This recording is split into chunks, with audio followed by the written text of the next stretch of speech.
घर में मूर्तियों को रोजाना स्नान कराते हैं, वे कान खोल करके सुन लें। श्री शिवाय नमस्तुभ्यम महाराज। आज का यह विषय जितना साधारण दिखाई देता है उतना है नहीं, क्योंकि अक्सर हम भक्ति में कुछ ऐसे कार्य कर बैठते हैं जो हमें पुण्य के स्थान पर अनजाने में दोष की ओर ले जाते हैं। कई बार हमारी भक्ति बिल्कुल शुद्ध होती है, भावना बिल्कुल सच्ची होती है, लेकिन पूजा विधि में की गई एक छोटी सी भूल पूरे घर के वातावरण को प्रभावित कर देती है। इसीलिए महाराज आज इस वीडियो में हम पूजा घर और मंदिर से जुड़े उन सभी सवालों पर विस्तार से बात करेंगे जो लगभग हर भक्त के मन में कभी ना कभी जरूर आते हैं। महाराज, क्या आपने कभी ये सोचा है कि हम रोज भगवान की पूजा तो करते हैं, लेकिन क्या हम सही तरीके से करते हैं? क्या मूर्तियों को रोज स्नान कराना वास्तव में आवश्यक है? क्या दीपक और घंटी को प्रतिदिन धोना सही है या नहीं? क्या दीपक से अगरबत्ती जलाना कहीं पाप तो नहीं है? क्या एक ही कमरे में मंदिर रखना उचित है? और यदि घर छोटा हो तो किन देवी देवताओं को अपने पूजा स्थान में अवश्य रखना चाहिए? यह वे प्रश्न हैं जो लगभग हर भक्त के मन में कभी न कभी अवश्य आते हैं, लेकिन संकोच के कारण पूछ नहीं पाते हैं। तो महाराज, आज हम इन्हीं सवालों के उत्तर देंगे, लेकिन उससे पहले वीडियो को लाइक करें, चैनल को सब्सक्राइब करें और कमेंट बॉक्स में ओम नमः शिवाय या हर हर महादेव जरूर लिखें। अब महाराज, कई लोग डर के कारण पूजा करते हैं। उन्हें लगता है कि यदि पूजा में थोड़ी सी भी गलती हो गई तो भगवान नाराज हो जाएंगे। वहीं कुछ लोग ये सोचकर बिना नियम के पूजा करते हैं कि भगवान तो केवल भावना देखते हैं। लेकिन महाराज, शास्त्र ये बताते हैं कि भावना के साथ साथ मर्यादा और विधि का भी विशेष महत्व है। जैसे माता पिता अपने बच्चे का प्रेम समझते हैं, लेकिन साथ ही अनुशासन भी सिखाते हैं, ठीक वैसे ही भक्ति में प्रेम के साथ नियम भी आवश्यक हैं। नियम डराने के लिए नहीं, बल्कि संतुलन बनाए रखने के लिए होते हैं। तो महाराज, सबसे पहले उस स्थिति की बात करते हैं जब घर छोटा हो। मान लीजिए आपके पास केवल एक ही कमरा है, आप किराए के मकान में रहते हैं या छोटे फ्लैट में रहते हैं। उसी कमरे में आपको सोना भी है, खाना भी बनाना है और पूजा भी करनी है।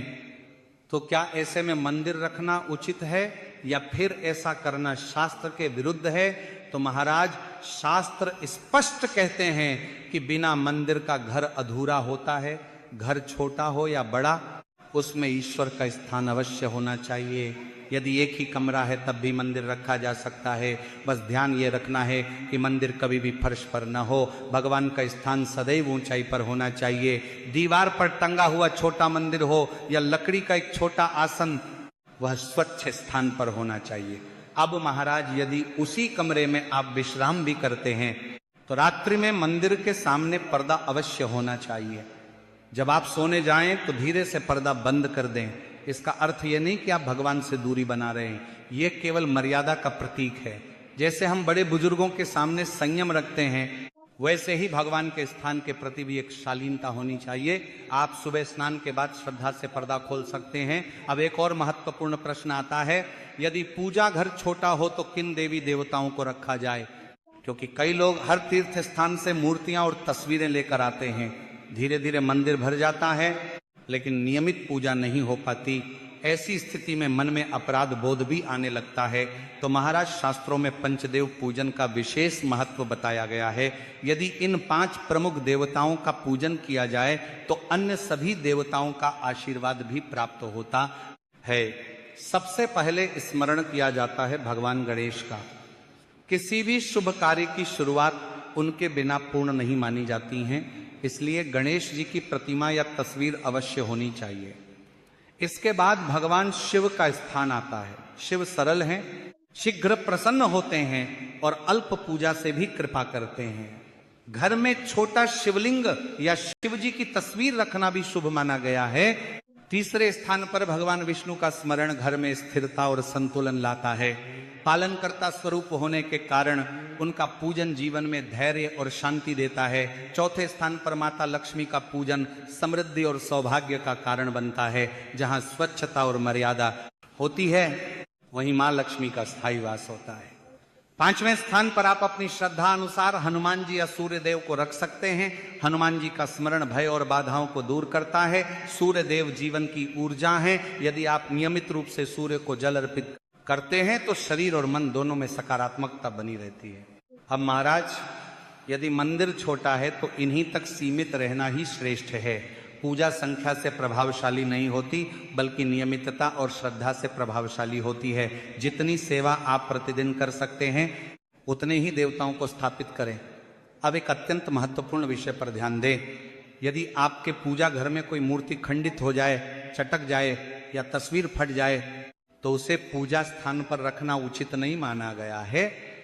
इसका अर्थ ये नहीं कि भगवान नाराज हो जाते हैं, बल्कि खंडित वस्तु को शास्त्रों में अशुभ माना गया है, क्योंकि वह ऊर्जा का संतुलन बिगाड़ सकती है। ऐसी मूर्ति या तस्वीर को कभी भी कूड़े में नहीं फेंकना चाहिए, उसे स्वच्छ कपड़े में लपेटें, श्रद्धा से प्रणाम करें और फिर किसी बहते हुए जल में प्रवाहित करें। यदि नदी पास न हो तो किसी स्वच्छ जलाशय में प्रवाहित करें। अब महाराज, हम उस विषय पर आते हैं जिसके कारण यह पूरा संदेश देना आवश्यक हुआ। बहुत से घरों में एक परंपरा बन गई है कि रोज सुबह सभी मूर्तियों को उठाकर पानी से स्नान कराया जाए। कई लोग तो साबुन तक का उपयोग कर लेते हैं। उन्हें लगता है कि जितनी अधिक सफाई उतना अधिक पुण्य। लेकिन महाराज, यहाँ एक बहुत बड़ा भ्रम है जिसे समझना आवश्यक है। शास्त्रों के अनुसार सभी मूर्तियों को प्रतिदिन स्नान कराना आवश्यक नहीं होता है। केवल कुछ विशेष स्वरूप ऐसे हैं जिनका अभिषेक करना उचित माना गया है। जैसे घर में स्थापित छोटा शिवलिंग हो तो उसे प्रतिदिन शुद्ध जल अर्पित किया जा सकता है। शालिग्राम जी हो तो उसका भी जल से अभिषेक किया जाता है। और यदि किसी भक्त ने बाल स्वरूप लड्डू गोपाल की स्थापना की है तो उनकी सेवा में स्नान, वस्त्र परिवर्तन और भोग का विशेष नियम माना गया है।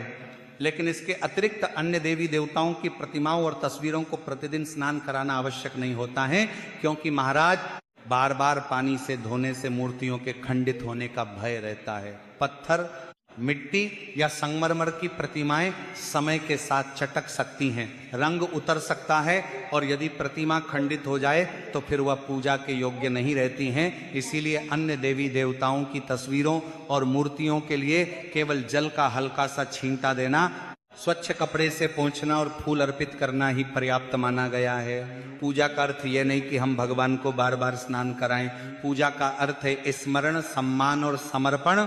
अब महाराज, हम शिवलिंग की सेवा को थोड़ा विस्तार से समझ लेते हैं। यदि आपके घर में भी शिवलिंग है तो वह बहुत सौभाग्य की बात है। लेकिन महाराज, ध्यान रखें कि घर के लिए शिवलिंग छोटा ही होना चाहिए। अंगूठे से बड़ा शिवलिंग घर में स्थापित करना शास्त्रों में उचित नहीं माना गया है।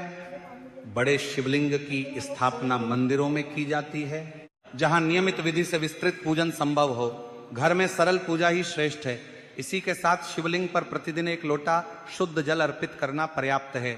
घंटों अभिषेक करना आवश्यक नहीं है। यदि समय हो तो दूध, दही, शहद आदि से विशेष अवसरों पर अभिषेक किया जा सकता है, लेकिन रोजमर्रा में केवल जल भी पर्याप्त है। भोलेनाथ भावना से प्रसन्न होते हैं, दिखावे से नहीं। अब महाराज, बात आती है लड्डू गोपाल जी की सेवा की। लड्डू गोपाल बाल स्वरूप हैं, उनकी सेवा बालक की तरह की जाती है। उन्हें प्रतिदिन स्नान कराना, वस्त्र बदलना और भोग लगाना सेवा का अंग है। लेकिन वही भक्त इस सेवा को अपनाए जो इसे नियमित रूप से निभा सके। यदि बीच बीच में सेवा छूट जाए तो भक्ति बोझ बन जाती है। महाराज, एक और महत्वपूर्ण नियम यहाँ समझना आवश्यक है। यदि घर में शिवलिंग और लड्डू गोपाल दोनों स्थापित हों तो उन्हें बिल्कुल पास पास नहीं रखना चाहिए। दोनों की पूजा विधि और ऊर्जा भिन्न मानी गई है। उनके बीच थोड़ी दूरी रखना संतुलन के लिए आवश्यक है। अब महाराज, दीपक की ओर आते हैं, क्योंकि दीपक पूजा का केंद्र है। दीपक केवल प्रकाश नहीं देता, वह प्रतीक है ज्ञान और चेतना का। इसलिए दीपक से जुड़ी छोटी छोटी बातों का भी विशेष महत्व है। सुबह की पूजा के समय दीपक को जल से धोना उचित माना गया है। इसका उद्देश्य रात्रि की जड़ता को दूर करना और नए दिन की शुद्धता का स्वागत करना है।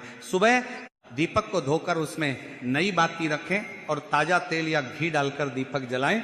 लेकिन शाम के समय दीपक को जल से धोना उचित नहीं माना गया है। शाम को केवल सुबह की जली हुई बाती निकालकर दीपक को हल्के से साफ करें और उसी में नया दीपक जलाएं। अब महाराज, बहुत से लोग ये नहीं जानते कि दीपक से दूसरा दीपक जलाना शास्त्रों में उचित नहीं माना गया है। आप चाहे जितने दीपक जलाएं, प्रत्येक को अलग से जलाने का प्रयास करें। लेकिन यदि माचिस उपलब्ध न हो और आपको अगरबत्ती जलानी हो तो दीपक से अगरबत्ती जलाने में कोई दोष नहीं है, ये स्वीकार्य है। परंतु जलते हुए दीपक को कभी भी फूंक मारकर नहीं बुझाना चाहिए। दीपक को या तो स्वयं शांत होने दें या उचित विधि से बुझाएं। अब महाराज दीपक के प्रकार की भी बात कर लें। पूजा घर में पीतल, तांबा, चांदी या मिट्टी का दीपक शुभ माना गया है। कांच और स्टील के दीपक पूजा के लिए उपयुक्त नहीं माने जाते हैं। पीतल का दीपक विशेष रूप से श्रेष्ठ माना गया है, क्योंकि वह ऊर्जा को धारण करता है और शुद्ध करना भी सरल होता है। अब महाराज घंटी की बात करें। घंटी की ध्वनि वातावरण को शुद्ध करती है और मन को एकाग्र करती है, लेकिन घंटी को अत्यधिक जोर से या लंबे समय तक बजाना आवश्यक नहीं है। मधुर और संयमित ध्वनि ही पर्याप्त है। घंटी को रोज पानी से धोना भी आवश्यक नहीं है, समय समय पर स्वच्छ लेना ही पर्याप्त है। अब महाराज हम उस विषय की बात करते हैं जिसे बहुत कम लोग समझते हैं, लेकिन जिसका प्रभाव बहुत गहरा होता है, वह है पूजा घर में जल रखना। शास्त्रों में कहा गया है कि मंदिर कभी खाली नहीं रहना चाहिए, इसलिए पूजा स्थान में प्रतिदिन 1 लोटा शुद्ध जल अवश्य रखना चाहिए। यह केवल एक बर्तन में रखा पानी नहीं होता, यह जीवन का प्रतीक होता है। जल में ऊर्जा को धारण करने की क्षमता होती है। जब वह भगवान के समीप रखा जाता है तो वह वातावरण की सकारात्मकता को अपने भीतर समेट लेता है। सुबह पूजा के समय एक स्वच्छ पात्र में जल भर कर रखें, यदि संभव हो तो उसमें एक फूल डाल दें और उसे ढक कर रखें। अगले दिन उस जल को किसी पौधे में अर्पित किया जा सकता है, घर के मुख्य द्वार पर छिड़का जा सकता है, या श्रद्धा से थोड़ा सा स्वयं ग्रहण भी किया जा सकता है। लेकिन एक बात का विशेष ध्यान रखें, एक बात, उस जल को तुलसी के पौधे में नहीं डालना चाहिए। शास्त्रों में इसे वर्जित बताया गया है। तुलसी जी को अलग से स्वच्छ जल अर्पित किया जाता है। अब महाराज बात करते हैं शंख की। बहुत से घरों में शंख रखा होता है, लेकिन उसकी सेवा का ज्ञान नहीं होता। शंख को केवल सजावट की वस्तु समझकर नहीं रखना चाहिए। शंख को भगवान विष्णु का स्वरूप माना गया है, इसलिए यदि आपके पूजा घर में शंख है तो उसे सीधे फर्श पर कभी न रखें, उसे किसी स्वच्छ कपड़े या आसन पर ही स्थापित करें। प्रतिदिन सुबह शंख में शुद्ध जल भरना शुभ माना गया है। यदि तुलसी दल उपलब्ध हो तो शंख पर तुलसी पत्र अर्पित करना अत्यंत पुण्यदायक माना गया है। तुलसी और विष्णु का संबंध बहुत पवित्र है, इसलिए शंख पर तुलसी चढ़ाने से घर में सात्विकता बढ़ती है। लेकिन ध्यान रखें कि शंख को बार बार इधर उधर न घुमाएं, उसका स्थान स्थिर और सम्मानित होना चाहिए। अब महाराज भोग की बात करते हैं। कई लोग भ्रम में रहते हैं कि क्या हर देवता के लिए अलग अलग भोग लगाना आवश्यक है। सामान्य दिनों में ऐसा आवश्यक नहीं है।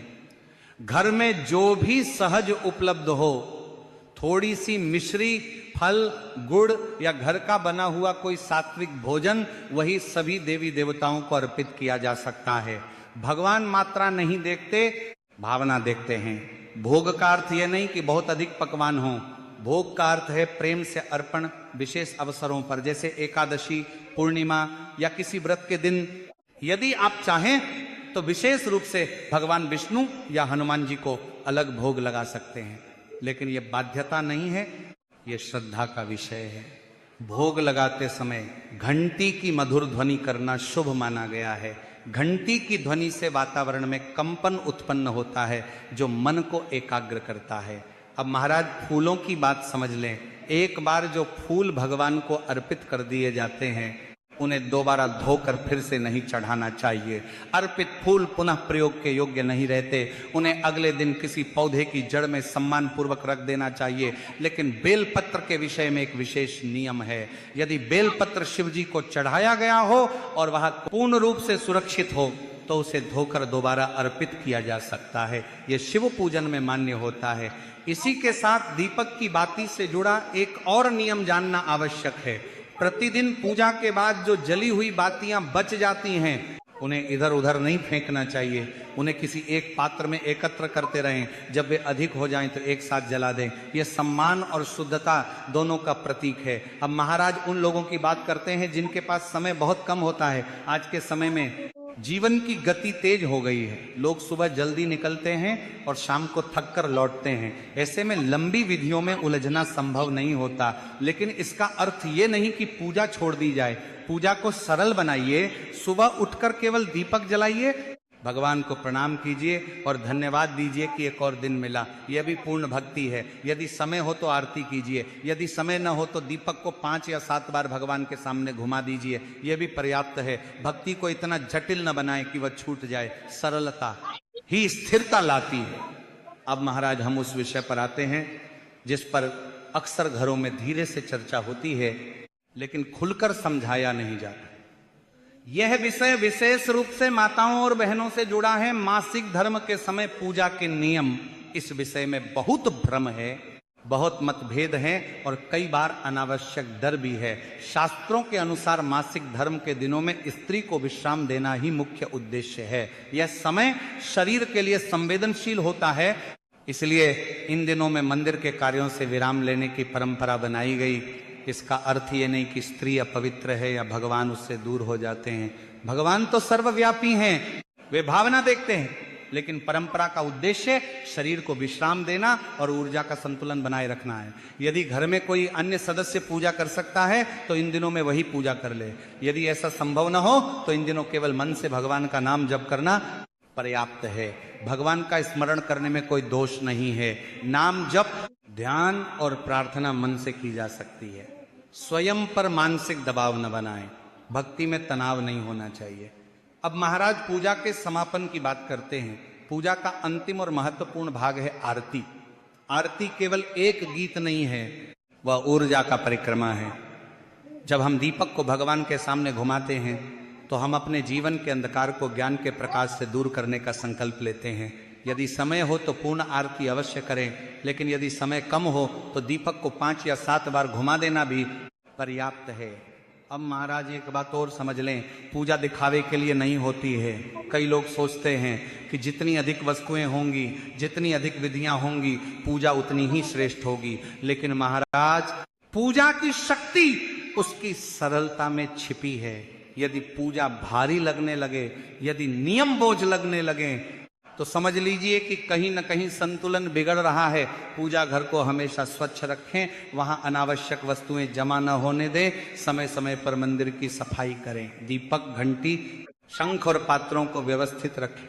मंदिर में रखी हर वस्तु सम्मान की पात्र है। वहां बैठते समय मन शांत रखें। क्रोध, विवाद या नकारात्मक बातों को मंदिर के पास न लाएं। तो यदि आपको यह जानकारी उचित लगी हो तो वीडियो को लाइक करें, चैनल को सब्सक्राइब करें और कमेंट में ओम नमः शिवाय या हर हर महादेव जरूर लिखें। धन्यवाद।